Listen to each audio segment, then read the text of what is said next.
आज समस्त स्तब्ध हो जाए। गोटे गर्भवती महिला 3 वर्षर तार शिशुपुत्र आगे हत्या करागला।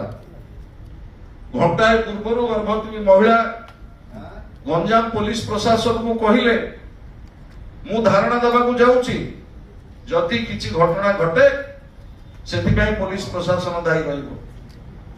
किंतु दुर्भाग्यर कथा ठीक अधा घंटा परे दिन 2 पहरे हत्या करागला। एवं बालिअंता बालीपाटणार घटना सारा विश्व आज स्तब्ध होइछि। एनडीटीवी ठाରୁ आरंभ करी अमेरिका गणमाध्यम रे कथा मध्य चर्चा होछि।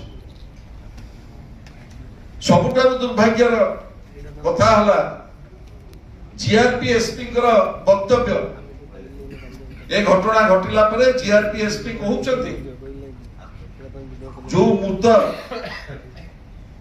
जीआरपी कनेस्टेबल मानस से अपराधिक मनोरंजन सौम्य से अपराधिक कार्य संपृक्त थिले। एकता कहवा अधिकार देला किए? ता अर्थ जो बड़े भाव में बाड़े बाड़े मारी दिया गला सौम्य को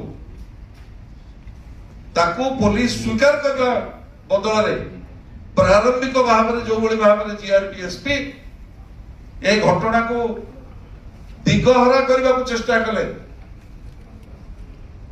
ये कौनसी सभ्य समाज रे पुलिस प्रशासन ने एभली आभिमुख्य को केही ग्रहण करिवे नाही।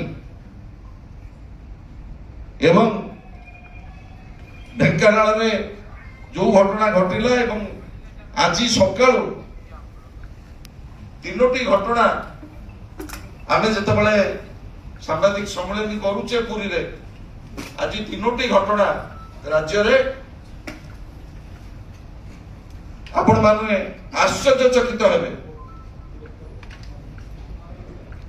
बालेश्वर खैरा थाना हरिपुर गाँव रे महिला को आक्रमण करागला एवं जड़े महिला वर्तमान मृत होइछन। आपण ताको डेड बॉडी की साइकिल रे बुहाई बुहाई वर्तमान निया जाउछ। आउ गोटे घटना आज सकाळु गंजाम जिल्लार जन को आक्रमण करागला से वर्तमान गुरुतर भुवनेश्वर आज सकाळ घटना।